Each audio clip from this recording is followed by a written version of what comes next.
Dans la cour de l'école Louis Pergaud de Neufchef, les enfants pouvaient jouer au foot aux côtés des finalistes du mondial, pendant que les parents fêtaient la fête nationale tout en regardant le match. C'était en effet possible via un grand écran.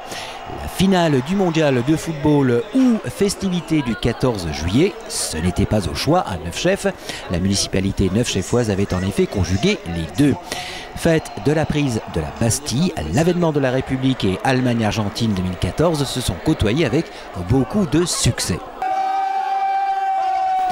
Très bonne ambiance sous le préau et la cour de l'école Louis Pergaud de Neufchef où un grand écran avait donc été installé. Et comme l'a dit si bien Madame la première magistrate de Neufchef, Carla Lambourg, c'est un événement qui a lieu tous les 4 ans. Il ne fallait pas louper ce grand événement sportif entre nations.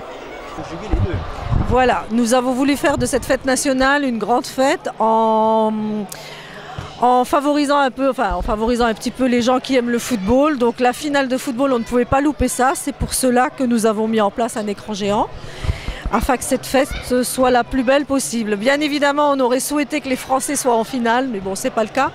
Mais la finale de football reste la finale de football. C'est un événement qu'on a tous les 4 ans. Donc voilà, cette année, on a voulu coupler les deux. De l'ambiance, il y en avait donc. Pronostic d'avant-match, à chacun ses favoris, même Madame le maire avait ses préférés. Étant donné que l'Allemagne a battu les Français, donc je leur en veux un petit peu, voilà. Mais bon, le pronostic que le meilleur gagne et que la fête soit belle. Voilà. L'Allemagne. Non, je pense qu'il y a une différence il y a une classe d'écart, quoi. Les Argentins. 2-0.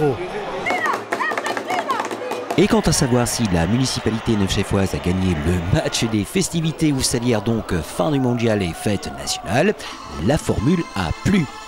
C'est la première fois, bon, je n'ai pas d'avis particulier, mais c'est sympa. C'est une très bonne chose et c'est très bien fait. Tout le monde a donc pu vivre dans la bonne ambiance le suspense des prolongations où l'Allemagne remporte la Coupe du Monde de football à Rio en battant l'Argentine 1-0 en finale grâce à un but de Goetz marqué en prolongation. La Nationalmannschaft décroche sa 4e étoile.